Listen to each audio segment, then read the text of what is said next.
नमस्ते प्रिय विद्यार्थियों, मैं हूं डॉक्टर विनोद कुमार तथा आप देख रहे हो स्वामी दयानंद नेचुरोपैथी की वीडियोस को। देखिए, आज हम बात करते हैं कि नेचुरली हम अपनी बॉडी में ऑक्सीजन के लेवल को कैसे बढ़ा सकते हैं।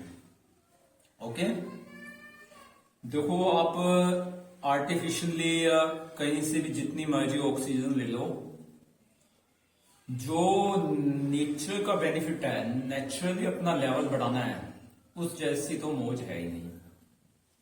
तो उसमें बहुत सिंपल से सिद्धांत है जो आप इस्तेमाल कर सकते हो। उसके बारे में मैं आपसे बात करूंगा।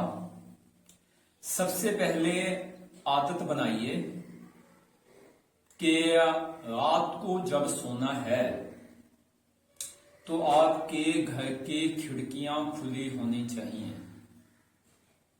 पहला जो सिद्धांत क्या है, हम अपनी बॉडी का ऑक्सीजन लेवल तो वैसे ही कम कर रहे हैं।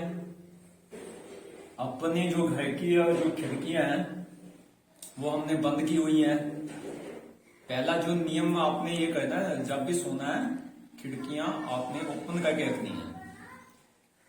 दूसरा जो आप काम कर सकते हो, कम से कम 10, 20, 30 या 50, अगर आपके पास जमीन नहीं भी है तो घर में गमले अवश्य लगाएं।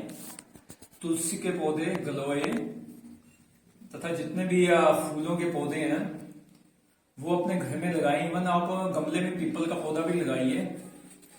उससे क्या है कि कम से कम आप अपने घर का जो लेवल है, वृक्ष में ऑक्सीजन देते हैं, वो हम बढ़ा सकते हैं। अगर आपके घर में कुछ कच्ची जमीन है तो मैं आपको यह भी सलाह दूंगा, उसमें कुछ फल के पौधे लगाइए तो फल देंगे।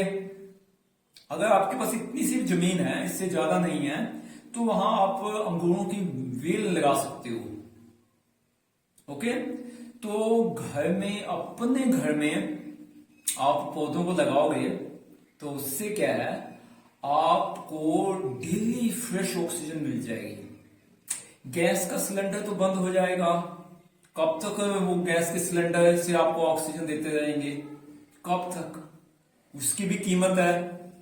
ओके, कोई फ्री भी नहीं चलेगा। बट अगर वृक्ष लगाओगे तो यह ऑक्सीजन आपके जन्म से लेकर हमारी जो एज है तक, जब तक हम जीते हैं, यह हमें मिलती रहती है। यह दूसरा काम करना है। ओके, और तीसरा काम यह है कि अपने लंग्स की आपको कैपेसिटी बढ़ाना होगा। अपने लंग्स की कैपेसिटी बढ़ाना होगा। बहुत सिंपल सा है, 5-5-5। सिंपल, 5 मिनट सांस लीजिए, 5 मिनट उसको रोकिए, 5 मिनट निकाल दीजिए। इससे आपकी ऑक्सीजन बढ़ जाएगी। देखो,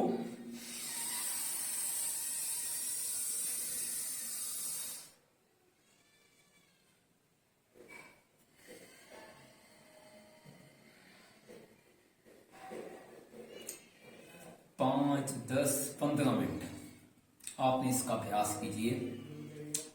आपकी लंग्स की कैपेसिटी बढ़ेगी। जितने लंबा सांस लोगे उसको रोकोगे। ठीक है, मैंने एक वीडियो बनाया था कि सुबह कौन से योग करने चाहिए जिससे सभी बीमारियां ठीक हो जाती हैं। इसी कार्ड में तथा लिंक में आपको दिया हुआ है, उसको देखिए। ओके, तो उससे आपकी बॉडी में जो ऑक्सीजन की कमी है वो हमेशा के लिए खत्म हो जाएगी। चौथा जो पॉइंट ये है कि अपने खान पान में उन भोजन को लेके आइए जिससे आपके लंग्स स्ट्रोंग होते हैं। आपके लंग्स स्ट्रोंग होते हैं, इसमें किसी भी तरह की इंफेक्शन, सूजन नहीं होती। इसका संबंध हमारे खान पान से है। तला हुआ, भुना हुआ, जो हम बहुत तल के खाते हैं, वो जब भोजन जाता है यहाँ पेट में तो उसमें से बहुत सारा तेजाब निकलता है, तो उससे आपको एसिडिटी हो जाती है। ओके, वो एसिडिटी गले में आती है। आपको यह पता है कि हमारे गर्दन इसके अंदर दो तरह के पाइप्स हैं, वो आपस में ऐसे ज्वाइंट हैं। जब वो एसिड ऊपर आता है तो उस जगह पे क्या है, हमारी ऑक्सीजन जा रही होती है, तो वो वहां जो एसिड है वो सोज पैदा कर देता है गर्दन की। तो जब सोज पैदा होती है, कहीं भी बॉडी में इन्फ्लेमेशन हो जाती है, तो वहां डस्ट इकट्ठा हो जाता है, जिसे हम कफ कहते हैं, रेशा। तो वो हमारे ऑक्सीजन को बॉडी के अंदर लेके जाने में रुकावट पैदा करता है। इसका संबंध किससे था? आपके भोजन से। तो भोजन में आपने कसम खा लेनी है, कम से कम भोजन का 60%, अगर 100% भोजन खाते हो सुबह दोपहर शाम, तो उसका 60% आपने फल तथा सब्जियां तथा सलाद ही खाना है। बहुत सिंपल सा है, यह 60% आपको प्राप्त हो सकता है। सुबह फल खाइए, शाम को फल खाइए, सुबह फल खाइए, शाम को सलाद खाइए, सुबह फल खाइए, शाम को सब्जियां जो हैं उसको उबाल के खा लीजिए बिना घी से। ओके, तथा वो हलवा, वो पूड़ी या वो तले हुई या क्या कहते हैं आजकल बनाते हैं घर में, ठीक है, तो वो चीजों का अवश्य ही आप परहेज रखिए। चावल, ओके, तो ये चीजें आपको तेजाब पैदा करती हैं।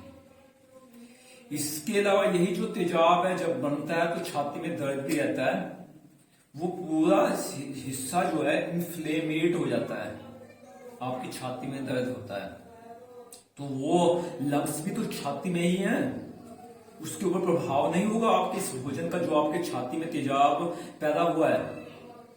ओके, तो इस तरह से आपको यह नहीं करना चाहिए। Okay, thank you very much.